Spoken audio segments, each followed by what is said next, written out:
Welcome back to the Samantha Parker Show. Hey, I'm your host, Samantha. Let's dive on in. Welcome back to the Samantha Parker Show. Today I'm sitting with my friend Jenny Poole. I want to call you Jenny Mend. Can you change your last name to Mend? To Jenny Mend Poole. Because in all of our stuff online, I have you as like Jenny/Mend so that it makes sense to my team. This is Jenny. She is with Mend Counseling. And this is her third time on the podcast. I love being on your podcast, Sam. I love being back here. I've never had anyone on 3 times besides myself. Actually, well, it feels like an honor because I do feel like I'm going to sit down and pick your brain. Yes. And I know no one loves that phrase, but I feel like that's what we're going to do today. I love it. Pick my brain because I think we have a lot of good things to talk about in regards to sobriety and relationships. Yeah, so today we are going to be focusing on sobriety and relationships. So Jenny, tell the peeps, tell the kids what your credentials are. I am a licensed clinical mental health therapist. I have a dual licensure in structural body work, so it's led to a focus on somatic therapy, which is a type of therapy that heals what's going on in the body, not just the mind, unwinding and helping heal and repair the nervous system. Okay. Mm-hmm. Sometimes you say these things and I'm like, I don't know what she's talking about, but I've actually learned a lot more about you. Yeah. Because I've been doing your content. Yeah. Well, think about somatic. So somatic healing would be, instead of just talking about some of the things that are going on for you, now we're going to get you connected to your body and do some somatic breathing, or we're going to use modalities like EMDR, brain spotting. Those are modalities that are a little bit well known, and also some different tools to help release tension in the nervous system. And there's a book out called The Body Keeps Score. Dr. Bessel van der Kolk wrote it. And now it's a catchphrase. The Body Keeps Score. He wrote that book. It's very technical, but it's true, is that you can get a lot unencapsulated out of the mind. But the very cells, the very fascia of our body stores emotional debris, somatic debris. So we have to release that to help our bodies return to equilibrium and safety in our systems. Yes. I have a ton of questions about that, and I've actually seen it in real life. And you help me with my body work as well. I have this hip issue, guys. I'm like an old lady. I got a hip issue. And you've been amazing, like an amazing, amazing body worker. I know I've said that before on the show. You've also built an entire practice. You have multiple therapists, and you have the center, Mend Counseling Center. And we're really proud of it in that a lot of experienced licensed clinicians, and we have a great eclectic team. So other than a higher level of care, which means if someone needs to go to hospital or an eating disorder center, we can capture quite a bit because all of my therapists are incredibly experienced. They've been in the field for 7 years to 2+ decades. So they're very experienced. And so we do a lot of complex trauma, dual diagnosis, couples work, working with families, kids. There's a lot spectrum work. We can cover a lot of bases. You guys do a great job. Not to bring confidentiality, but my daughter does go to your center. The group counseling center. And you guys have done a phenomenal job with her. Therapy is so important, no matter what you've been through in your life, just having a safe space to talk to people. And feeling like it's working for you. A lot of times I've had people be like, well, I'm not going to therapy. I didn't have a good experience. So it is important to get the right fit. And even in our practice, we'll have someone, I don't know if this is the right fit, and we'll go, okay, well, why don't you try one of these other therapists? It's not going to hurt our feelings. Please tell us if this person or this direction isn't working for you.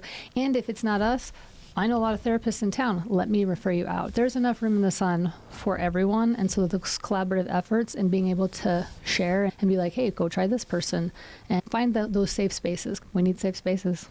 Absolutely. Amen. Okay. I didn't scare you when I sent you my list of questions today, did I? No. I was actually excited. I'm like, we're going to run out of time. Yes. No, I don't know if we'll get to all of them, but I did send Jenny a list of 20 questions. And I said, I don't think we're going to get to all of these. But I really wanted to go over quite a few things. I wanted to talk about navigating romantic relationships in sobriety. I wanted to talk about friendships, loneliness, and your social identity in sobriety. Part 3, I wanted to talk about family and emotional triggers of sobriety. And then also just creating boundaries and long-term emotional healing. So this is a deep episode, you guys. If you're listening, buckle up. I think it's going to be helpful because I am not like a mental health professional whatsoever. In fact, I've done a lot of mental health work. Yeah. Mm-hmm. You have. I'm not a professional. Yeah. I get so many questions, so many DMs, so many texts. Like, how are you navigating this? How are you navigating that? And so all I can do is talk about like my own experience. But I think this is going to be a really important episode.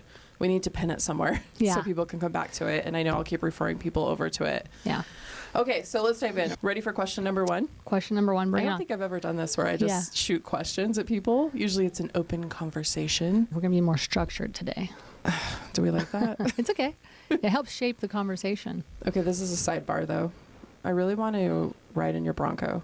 It's so cool. Yeah. That is like a Jeep on steroids. I had a Jeep like Wrangler growing up, and this has been my favorite car I've ever had, the Bronco. And you just have the 2-door. I don't know. Today we're sponsored by Bronco. Ford. we were recording a podcast for one of my That's clients funny. yesterday, and they kept going on these side tangents, and they were talking about Scientology, and then they're like, today's episode is sponsored by Scientology. That's yeah. funny. The 2-door. Have you loved the 2-door? The 2-door is great. Even having kids? Yep, it's not like I just didn't love the 4-door. It felt too boxy. So this other one's just like the perfect size. And I only have the 2 because my older 2 drive their own cars, so it's been perfect. Do you have something bigger that you can all drive in? If we go on vacation, we rent a van. Oh, you do? Yeah. Yeah. Yeah. I was wondering, how many kids do you have? 4. 4? Yeah. So there's 6 of you? Uh-huh. In my head, I was like, she has 4, but then I'm like, what if you have more? Yeah, 4 boys. And the teenagers always want to drive themselves. I'm like, you're not driving your car to Florida. Like, Oh. we're all, what if it's a big place. All 6 of you Oh. have driven to Florida before from Utah? Yeah. Listen, you do what you need to do. It was a long drive. You should have worked that out with a therapist. I know. Okay, let's dive in, you guys. I'm sober, but my partner is not. What advice do you give clients navigating that dynamic? Is it possible to maintain a healthy relationship in this situation? Is it possible to maintain a healthy relationship if you're choosing to be sober and your partner is not? How not sober is your partner? How pervasive is the drinking? And how much is it in your atmosphere? The challenge of sobriety is dealing with the choice to have sobriety when it's in your atmosphere, or you're going to be exposed to it being in your atmosphere, versus when it's just in your atmosphere because the other person's, oh, I'm not being sober. So you have to start having good conversations. You have to start being like, okay, is this excessive? Is this recreational? Is this a problem? And if it's a problem for you and I'm trying not to have a problem, where I've seen the biggest struggles for couples is if it's casual and social use, oftentimes that can a lot of times stay out of the home. Because if someone's sober, there's a lot of safeguards to keep your exposure to alcohol. Especially if you're new in sobriety and it feels fragile and you're trying to strengthen like the urges and the temptations, it's good to not have it around. So if your partner's like, hey, I'm going to drink, but I'm just going to do it out with my friends, then you can navigate that fairly well. If it's a problem, it's going to create a lot of dissonance in the relationship because you're going to have to constantly be like, now that I'm sober, I'm seeing it as a problem for you, and it's going to create some splinters and stress fracture in the relationship. Currently experiencing this. Okay? We'll come to marriage therapy. Yeah. And then you'll have a little session. Yeah. No, it actually has been really hard, but I'm realizing, like, even just listening to you talk, maybe we just need to write it down. I'm okay with this. I don't feel okay with that. Mm-hmm. Yeah, those are what I would call safeguards. And you use the word boundaries. You have to get impeccable with your boundaries. You're also protecting your sobriety while recognizing that. And Sam, you've noticed this in your journey, is that your health has increased magnificently. I've watched Sam in her journey of sobriety, and it wasn't just the running; it's the mental, emotional, and physical that has increased for you over time.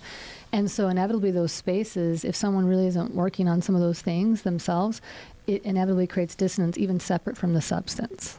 Well, and the substance amplifies that, right? If someone's still using and you're not trying to. Yes. I feel like I took off running. And it wasn't like I said, hey, by the way, I'm going to do this marathon this way, this direction of my life. I understand that.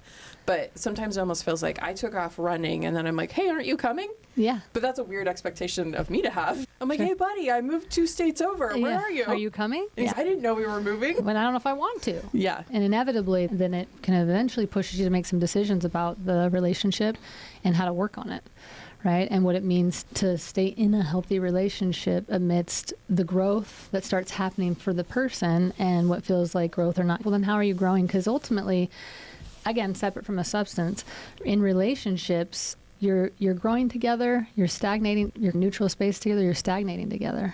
And so that has to be constantly nourished. Those take conversations. Like, where are we at? If we look ahead in a year, 5 years, what are some of the things that we want in these different pies of life? If substance is an issue in that's just gonna amplify some of the discord. Yeah, right? It really does. So how do you suggest people set boundaries with a partner who continues to drink or use substances when you're trying to stay sober? You have to decide what your boundaries are going to be. Is alcohol allowed in the home? Is it not? When you're out, is alcohol allowed at the restaurant table? as long as you have some of your own strategies. And if you're new in sobriety, those are all incredible challenges because you're going to amplify the urges, the fighting those urges, which is already a huge win in sobriety to fight one, let alone many. So you have to get clear about, well, I don't want to not drink. Hey, I've only been sober for 2 months. Can you make that choice in supporting me? And if you go drink, can you do it with your friends when I'm not there? So it's getting clear about what it means to navigate this territory and also not getting these places of, well, I didn't choose this and I want to do it. Okay, well, then we start to have some pretty different priorities. And we have to have conversations about that. You want to still do this. Here's how it's impacting me. You're choosing me as your life partner. Does the impact of this matter without making you do something you don't want to do? But the health of our relationship includes some of these decisions. Next question. That was a long answer. No, I am like, it's like clicking in my brain, and I'm like, oh my gosh, I think that, because a lot of people have asked me, is your husband sober? And I'm like, sober-ish, but not sober. And there's still been some things that we've had to navigate, but definitely isn't, Sam, have drinks, Sam, have drinks. I think that would be really hard. And I know that my personality, I would have been majorly pushing him to drink. Join me. You're going. Why aren't you still here with me? Oh, I would have pushed it so hard. I would have been like, I don't like this. I didn't sign up for this. Yeah. But that's because I had a problem. Yeah, no. Okay, so what are some signs that a relationship might not survive sobriety, and when do you know it's time to let go versus keep working on it? Do people ask you that question in relationships? Yeah. So some people are like, I just wish you'd tell me what to do. I'll never tell someone you should leave or you shouldn't leave. What you do is you try and help people make an informed decision about what's healthy and not healthy in their relationships. And also what's continually causing the struggles, right? Or the fractures in the relationship. And if those don't mend and heal, like if people aren't in the business of mending and healing the fractures in the relationship, then they're going to keep breaking the relationship apart till you wake up one day and you go, I can't do this. I'm not doing this anymore. And I'm going to go see what it means to file for divorce or what that's going to look like. There's kind of this word going around, conscious uncoupling, where we're saying, hey, maybe we just outgrown each other. We just are in different paths. Let's do some conscious uncoupling. That's more kind of, I think, a harmonious way to try and go different directions. Conscious. Yes. Okay. So I've had people come in and be like, hey, we're going to do some conscious uncoupling. Does that mean we're going to go sleep with other people? What does that mean? Gosh, that's more like, hey, we want to navigate open relationships. But conscious uncoupling is like we want to get divorced. We want to do it in a way that has more harmony instead of these vitriolic or vindictive ways. We want there to be like this idea that, hey, we just maybe are really figuring out that we're on different paths. So kind of when it's time, like when you make that decision, there has to be a lot not going well, and there has to be an unwillingness from one of the parties to ever work on themselves. Yeah. That's where I see relationships really halt is growth, and this other person being like, cool, grow up, I'm gonna stay right here. Because inevitably the dissonance gets so big, and you're like, I love you, but we just aren't aligning anymore in our life path and our life goals and our life values, and the very character of me is shifting in a way that I don't know if I would marry you today versus the man or the woman I married 20 years ago. The shifts start to be too big. People change so much, though. I'm not even remotely the same person I was at 20. But oftentimes those changes, as you're changing, you can still find each other. That's growth together, and really honor each other's growth and the differences. We are different people than we were 20 years ago, individually, but also together. Where it starts to be a nail in the coffin is that, man, I just keep feeling like no matter how much I grow, this person isn't growing with me. And it's different if someone's working on it and I'm trying to figure this out. And then maybe you just make the decision to, like, we've just outgrown each other no matter how much we're working on it. The other piece is I'm not going to work on it. And eventually you have to be like, all right, I'm going to leave you with love. Well said.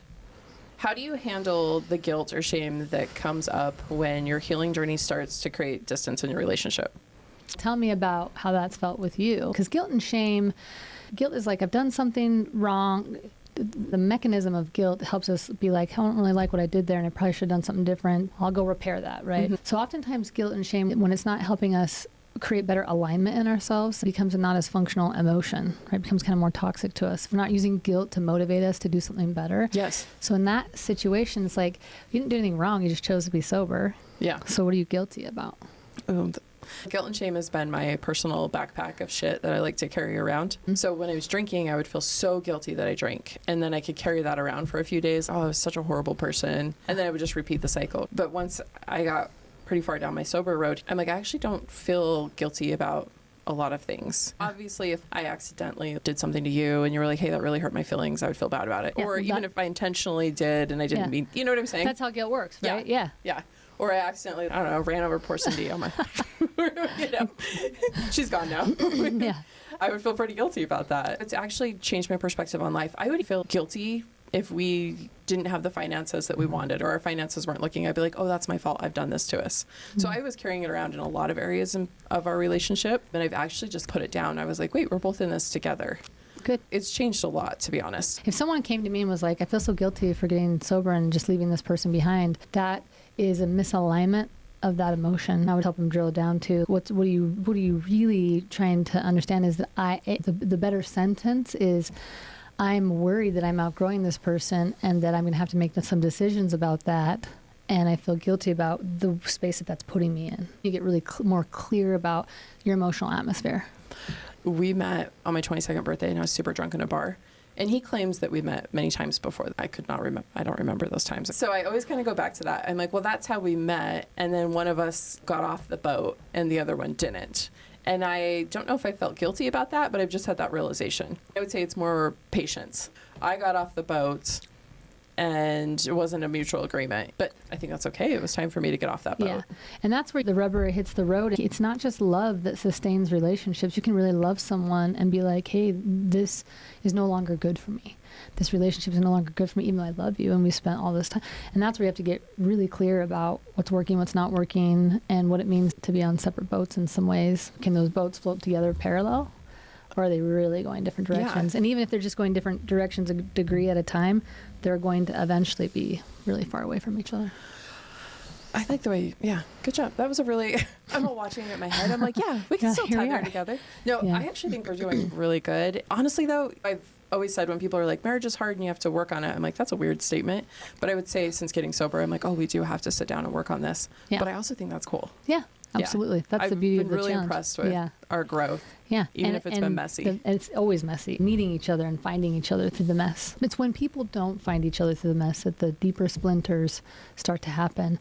And when those get really deep, then the fractures happen. The relationship really starts fracturing apart. Yeah.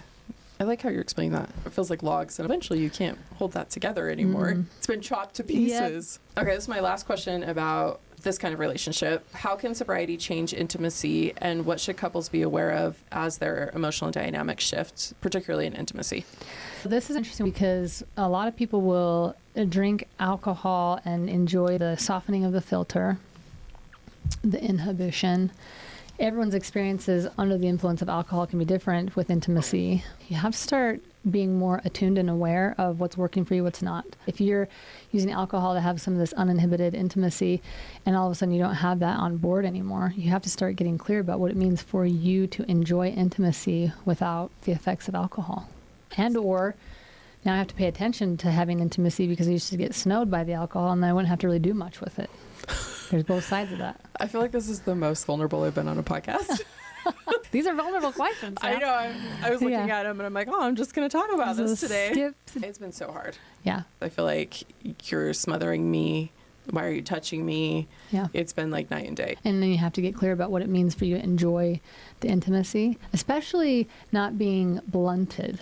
Sometimes we just don't care. Whatever's going to happen is going to happen, and I don't care what I look like, and I don't care what I'm doing, and I'm going to go over here and throw up and come on back to it. I don't know if I've ever done that, but have you done that, Jenny? No, but listen, I've heard a lot of stories. Okay? It changes the dynamics because you have to repattern and repackage intimacy for you that feels good, that feels safe, that feels connected, that also doesn't feel, am I going to remember that in the morning? Do I care if I do? Because you're more alive, you're more awake, you're more attuned. You're just awakened. Okay, let's keep taking these books off the shelf. This is fun. It's hot in here. I don't like this. Oh, yeah. Okay, so I used alcohol to cover up trauma. And when I took it away, it was like PTSD 101 with intimacy. That's where somatic healing comes in. If you've had trauma and you were using alcohol to blunt it so that you could muscle through those intimate experiences, your body is going to deal with the recoil really loudly. You have to untangle it to the degree that your window of tolerance is there and you feel safe. And that's why somatic therapy is helpful, because you can get caught in a circular motion of just talking about something almost to re-injury. Somatic healing helps get what wasn't safe then, you can reclaim equilibrium and safety in the body, in the pelvis, in the womb, in your whole body, right? So that touch can feel safe again. but it is an unwinding, and a partner has to be really patient with that, because if before it was like I had access regardless, and now all of a sudden I'm having to go through these different doors to create safety for my partner, that's where sexual and intimate attunement really starts to matter. Do you feel safe? Are you okay? Can we go this far? Can we? And then you can get, that's far enough, and let's stop. I've had couples that just be like, let's just sit here half dressed and be okay with this space. It takes longer to get into the doorways while we unwind and heal from what wasn't safe then and create more safety in the body. Time, patience. And practice. Lots of conversations and some exposure, and also stop.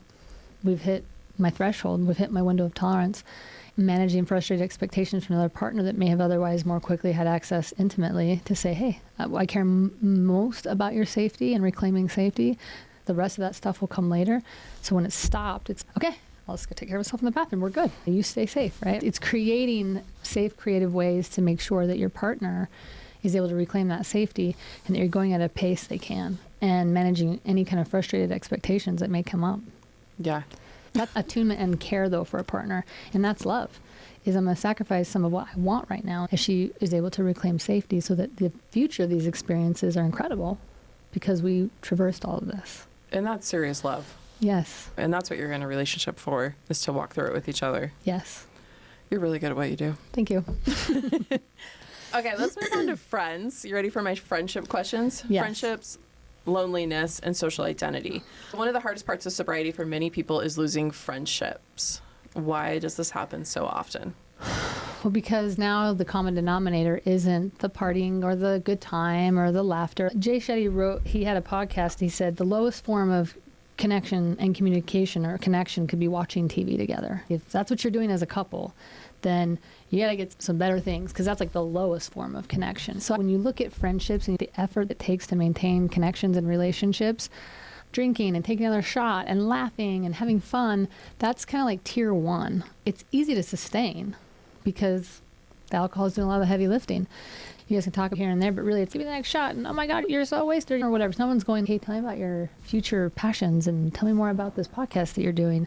It's not typically happening in these scenes, right?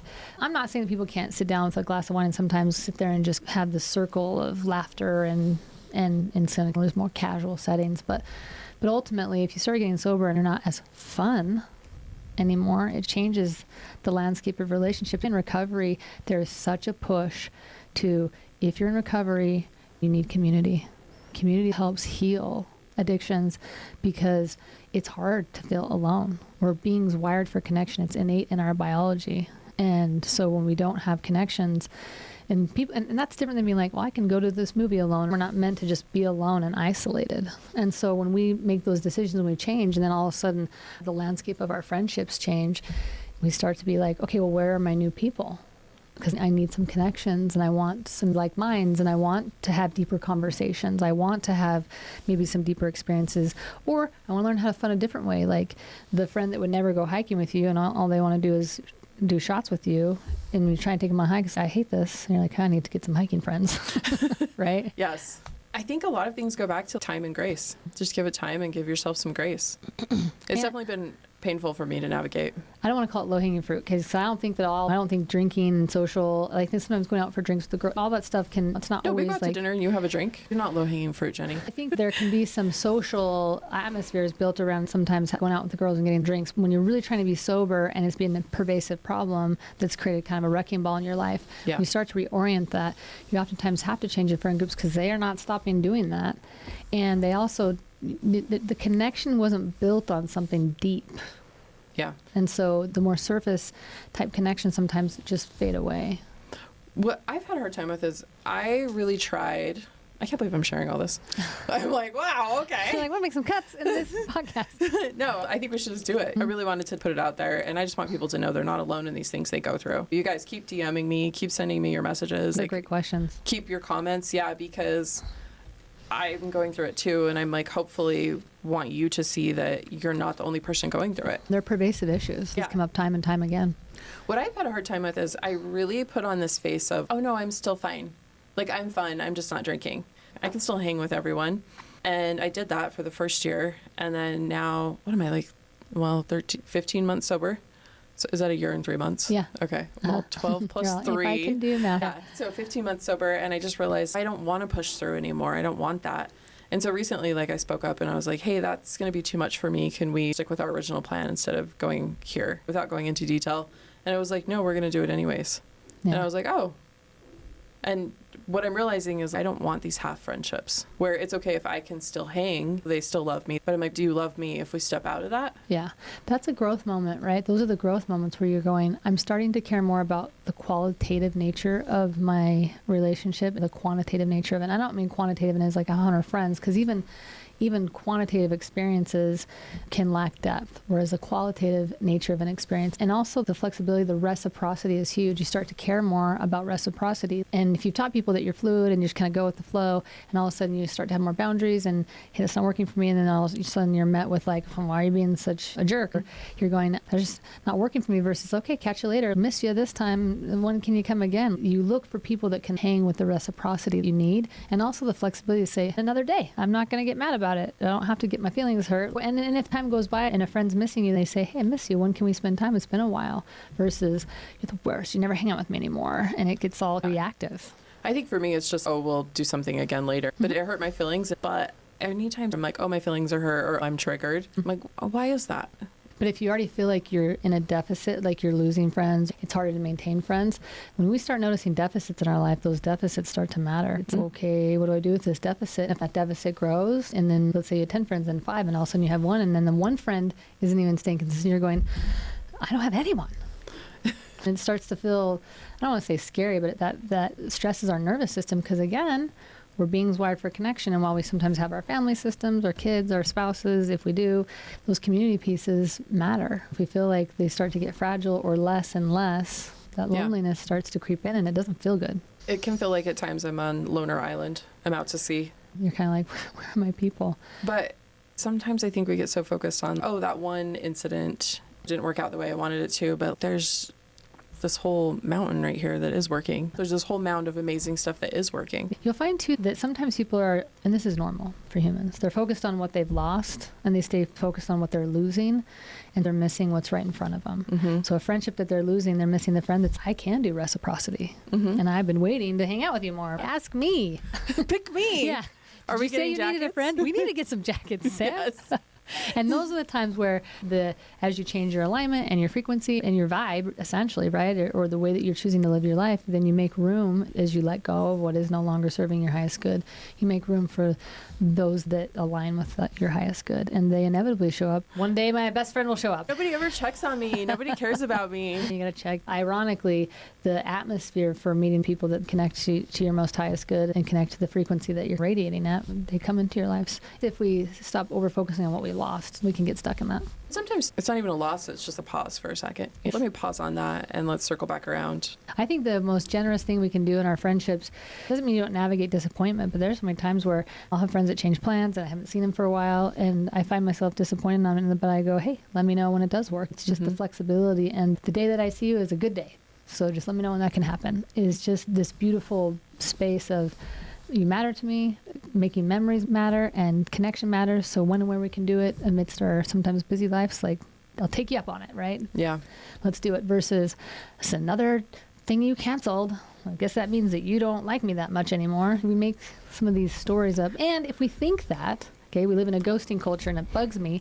It's too easy to ghost people. It's too easy to think of these narratives in our head without checking them out. I thought that you were mad at me. Like, why didn't you ask me? There's not one conversation we had, and you've decided these 7 things. I know, I'm sitting here talking to you, and I'm like, maybe I've just decided a lot of this stuff in my head. Do you want to check it out with people? Like, hey, I haven't seen you for a while. I really miss you. Are we good? And not in an anxious, we're good, well, I'll suffocate you, but more just, okay, I'm having these feelings, I'm having these thoughts. Let me just check them out. Especially if they're our friends or people that we care about, they ought to be able to weather those conversations. I've just been really busy. Life's been snowing me lately, and yes, let's plan a date, but if I have to change it, just remember, I did want to hang out and just have some of that communication.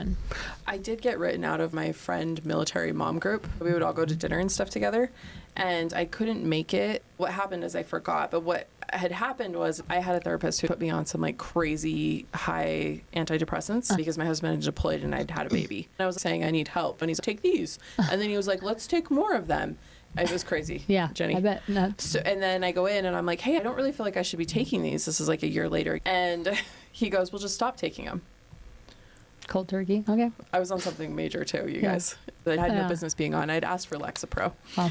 And so I was having like psychotic breakdowns. I was missing pieces of time. Yeah. And anyways, I missed the dinner that we were all supposed to be at. Yeah. And they were like, just wrote me out because of that. Instead of, hey sis, what's going on? How we missed you? This isn't your usual behavior. What's going on? Or hey, are you And okay? I'm sure it was acting a little erratic. But especially if there's all of a sudden behavior that's outside of it, instead of react to it and be like, well, get that person out of here. Hey, are you okay? Like, you need some help? What can I do? Since I've gotten sober too, I can look back and actually see all the times that I did that to people. You want to cut back on drinking? Fuck that. I'm done with them. Or I don't have the tolerance for that. So honestly, sobriety's given me a big mirror to look at myself. It's beautiful. And the growth has come as a result of that. What I would call the sandpaper and what it means to create healthier relationships for yourself. And sometimes not because my drinking buddy was unhealthy as much as my life is starting to align in a more collective health pie that needs to include sometimes some different people. We're going to move on to family identity. This is a really big question. Oh, okay. Hopefully none of my family listens. For someone who grew up in a home where drinking was normalized or even encouraged, what does reparenting look like in sobriety? Reparenting with Yourself, I think. Yeah. I was like, how do we want to define that word? That's tough because it's going to inevitably, now you have a different filter to go back over your childhood with. And you're going to sometimes see more stress fractures in the way that the dynamic of the home was. Safe experiences, not safe experiences. And I don't even mean physically. Sometimes even if your emotions were safe, if there was room for, if alcohol was a big piece and people were in blunted spaces, and especially if it was excessive, then you start to go, oh, my sense of safety or my ability to rely on these caregivers sometimes was not as consistent as maybe I remember. And it starts to help you understand maybe some of the core beliefs that you developed, and you have to start going in and going, well, I don't want to believe that anymore, or I want to heal from that experience now. So it can create some stress fractures in family systems where it's all of a sudden, well, now that I'm looking at it through a different lens, like, Mom, hey, Dad, can we have a conversation? And if they don't want to have those conversations, then it's a more inward kind of landscape of exploring some of those things and going, okay, I have a better sense of how my childhood was shaped and some of the things I decided as a result of the impact of this substance on my parent. And also my acceptance of substances may be much more easily in my years to come. You know what's so interesting to me when I look at my childhood, and this is said with a lot of love, but I was like, oh, I'll never smoke weed because there was marijuana use going on. That sounds funny. There was some marijuana use going on. And I was like, I would never smoke that. But there was also alcohol going on, and I was like, oh, I'll totally drink that. It was so funny how it got well, actually, I know what it is. It was the DARE program. Yeah, the DARE program. Red because ribbons. I was Yeah. like, they're drug addicts. They're drug dealers. I remember thinking I needed to call the police. As a kid. Oh my God. Oh my God. We're going to put that away. Yeah. We just did some serious healing there. Yes, we did. Yeah. But it's interesting how you'll accept one thing but not the other. Yeah. That's why I think conversations, if there's going to be substances in the home, like we have wine bottles, we don't drink a lot, and different religious beliefs from home to home and things like that, is sitting the kids down and just educating them. You know, what I do with my boys who are now 19 and 17, because it's not if, it's when they get exposed to different things and challenges. It's make an informed decision. I can't follow you around making sure you do or don't do these things. The better educated you are, and if I've caught them doing something that's instead of freaking out, teach me about this. What is this? Are you Kids doing respond well to that? Yeah. Or are they like, oh my God, Man, Mom? Yeah, they have.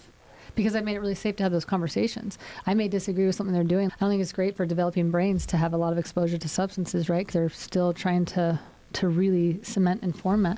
It's helping them understand that without being like, and then the encyclopedia says that you should. It was like not coming in a lecture form, but more, hey, make the best informed decision because you understand collectively how this is going to impact you on multiple fronts. And if you make those conversations safe, and again, you can disagree. I'm going to still do this thing. Well, and here's what I decided about the consequence of that in our household, especially with minors. But at the end of the day, the safer that you make those conversations with your kids, especially as they're going into adulthood, the less they're going to bench you in the most difficult times of their life. If they're having difficult times, you want to be called into the game first. You don't want them to bench you. I still call my mom in my worst moments. because it's safe to. My kids know that if they're in a pickle at 2 a.m., I'm going to save the lecture and actually give them, hey, you're safe. And I think that's why it's been so easy to talk to my mom about a lot of things. There are a lot of things that I feel like are off the table, not because of her, just because I don't want to discuss that with my mom. But there's been so many things where you call and there's no judgment. And also she's one of those that's well, let's fuck them up. Well, how dare they? Get the shovel. And I'm like, well, no, Mom, this is my fault. Are you sure? Yeah, because it's not. Yeah. No, I think it's important to have safe containers. Even if you disagree with what's happening, you can have the disagreement later. Sometimes just create safety, like reclaim safety, and then have built enough connection in the relationship so that you can leverage that connection in the times that you want what you say to matter. You have better worked on that relationship, or it's just another in and out of their ears. If you've built the relationship, they care about what you say when they don't have to. When you're looking at young adults, they don't have to care. They may be like, hey, help me pay for my phone, but they don't have to care. So when they do, it's because you've built the relationship for them to care. That's really good parenting advice in general. Mm-hmm. Yeah. Okay, so how can someone protect their sobriety when attending family functions or holidays soaked in alcohol culture? I think they should do what you do. Sam has a slew of emotional support drinks. She calls them her emotional support drinks. There was one time you literally had 6 different drinks. It was great. Oh, I had 3 drinks walking in here today. I think you just have to arm yourself with, here's what I'm going to drink, here's what's tasty to me, comfort things that if I'm feeling triggered or if I'm feeling like the urges, and also be willing to remove yourself. This is a lot. Maybe I'm going to go for a drive. I'm just going to step outside, get my bearings down. Because again, it's window of tolerance and it's thresholds. If your thresholds are getting blown because all of a sudden you're having to fight too many urges, you got to remove yourself from the environment. It doesn't mean you have to be like, well, I'm out of here. I'm going home. As much as, what does it mean to take a minute, reset, and can I handle some of that? Sometimes it's too much. You need to remove yourself. 100%. One of my things, I always need to be able to leave. Yeah. And I had a shit experience in the Dominican Republic, and I just felt, I'm like, I can't escape this. I have to sit here and face this. Yeah. Yeah, which was probably good for me too. Yes, there's pushing our thresholds, but not so much that we're creating ruptures and major relapses. Okay, that's good for recovery. But at the same time, I agree with you. There's a time to just reset and give space, and then there's a time to leave. Like sometimes tell your family, hey, don't take it personal. I'm working on this for myself, and if I need to remove myself, it's not personal. It's safety for me. Love you guys. Don't be like, oh my God, she left and she's the worst. Hey. The other thing I do too is I'm like, we're only going to show up for this little window of time. I've noticed that people actually don't notice that we're not there for the whole time. Because I always had FOMO, like I wanted to be the first one there and the last one to leave. Yeah. Because it was more drinking time. And now you're like, hey, we're here. And so I'll show up, like we're going to eat. And I'm like, oh, here's our exit. And we just leave. And works. A lot of people don't even notice. And those are the plans that you make. There's some structure to that goes, hey, here's my plan. Yeah, and this always helps go into everything with a plan. This helps me stay sober. Self-love, boundaries. Do you want to talk about self-love real quick? Is it like through sobriety and recovery, like how to have self-love? Yeah, so why is it so important to grieve your old life during the healing process? Some of that's because you get to really honor where you've came from, right? And also some of the challenges that were going on and the places that you arrived, they're all stretches and growth moments. I look at some of your posts over time and it's like the claps, right? I'll be like, Sam, this is one of those moments. Soak it up. This is such a cool moment for you. Even I went on a run with Sam. I hadn't ran in years and she was talking to me the whole time. And she's, well, I guess you're just not very chatty. I'm dying over here. Some reason in my head, I was like, well, she must be really fit because you're like, I'm going to show up. And it was cold too, winterhood. But you were, and it was such a testament. The reason I share that is because I hadn't ran in forever. So I was definitely out of shape. And it was also frustrating for me. I was like, I just got to keep, she is going. I just got to keep trying to stay up with her. I couldn't even talk because I was breathing so hard. And she was just talking while she was running. At one point, she's like, well, I guess she's not very chatty. I'm like, no, I'm listening to you. I just can't say it right now because I'm literally dying. But I was like, Sam, such a testament to where you've come in your running journey. How many miles are we doing? Hopefully 2. No, we did 4. She tricked me. And we did 4. And, I'm notorious for doing that. And you killed it. It was easy for you. That is an example of the health you've included in your life. And so when you look at, to answer this kind of a roundabout way to answer your question, it's important to grieve and then really celebrate the place you've landed because it feels better, feels healthier. Even if you had never done anything other than run to help manage your sobriety, that was a win in the health of your life. Yes. Right? But it brought you community, like you and Cody's runs. Like I would look at him and be like, how is he not dying? Those two are running. I was like, because he's ran more with her. It's because Yui wasn't saying anything. In fact, the first time we did a little turnaround, we were both pretty new to running. I just had a few more months on him. And I'm like, what's he doing? He didn't turn with me. And he was puking. There you go. And I was like, what are you doing? He's, well, I chugged an energy drink in the car while I was waiting for you. And I'm like, why would you do that? He's like, thought it would help me run.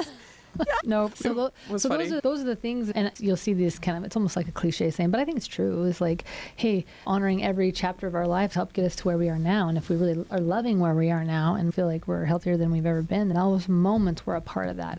Because in the hardest of your moments, there's a rock bottom moment where I'm not doing this anymore. Those are huge moments too. Okay. What does long-term emotional sobriety look like when people come into you? Is Emotional sobriety? Yes. Or like physical sobriety? No, from long-term substances? emotional. Oh man, that's constant attunement to emotional regulation skills and growing your emotional intelligence. If there's one thing that everyone has the capacity to work on, it's their emotional intelligence. It's not static, it's plastic. Like the plasticity of our emotional intelligence, like our raw intelligence will never change. I think I've said this in your last podcast. If your raw intelligence score is 115, it's going to stay 115. You're not going to gain more IQ points. But your emotional intelligence is capable of growing. And when people are like, meh, not me, I'm like, that's...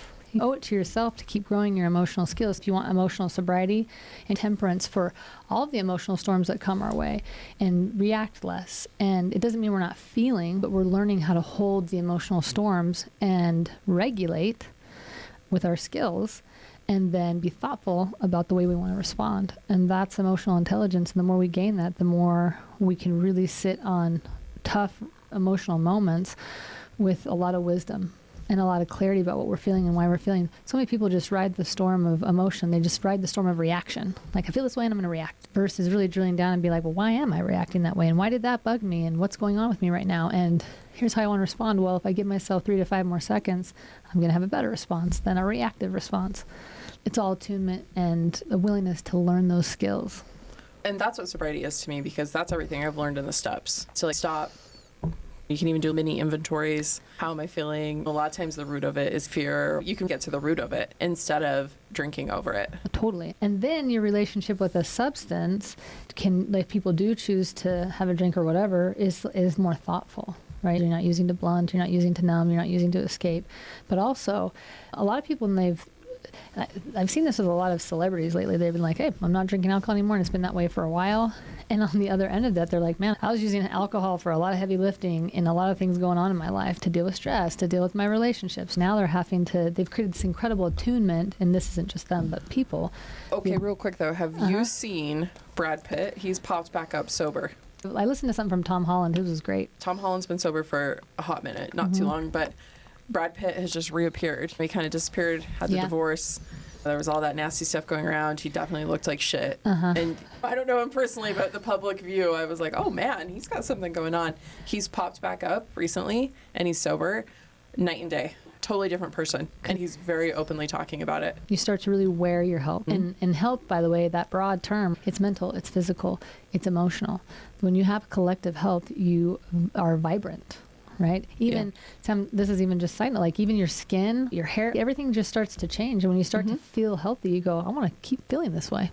I could not imagine waking up with a hangover. The other day I woke up and I had a headache. And I wasn't feeling super great. And I was like, oh my God. You're all this thing again. I started to freak out. Not because I thought I was hungover, but I was like, this is what this feels like. What's going on? Tap, tap, tap. Body, bring it to my conscious awareness. What's going on? It's like, you just need to drink some water. The attunement that I have now connected to is, drink some water. Good. Yeah. That one's not sophisticated. Jenny, thank you so much for coming on the Samantha Parker Show today. Absolutely. Thanks for being vulnerable, Sam. Those are some deep questions, and I really hope they help your listeners, because these are questions that will get asked time and time again that people need help with. Well, I just wanted to talk about it. I was like, why don't I just talk where I'm at? Yeah. And I keep saying this, and I'm going to keep saying it, but I've gotten really good at healing out loud, and it helps me. Even if I'm just like, oh my gosh, Jenny, this crazy thing happened, just as a friend, and I'm like, I'm not really looking for anything. I actually feel better. I just needed to say it. I'm just a very big fan of healing out loud. I like that sentence, healing out loud. Better than saying nothing, which then, again, it's like a pinball that drops in your system. It's just mulling around, versus processing and digesting life, emotions, and then getting to the other side of it. Yes. So you have a pop in TikTok. I might be a little biased. What's your TikTok handle? It is men. Do we do men's dot counseling? Well, let's look real quick. Sam's going to look. It's Mend Counseling, but I think it's Mend.counseling. And Sam's doing some fantastic videos about somatic therapy. Yeah, Mend.counseling.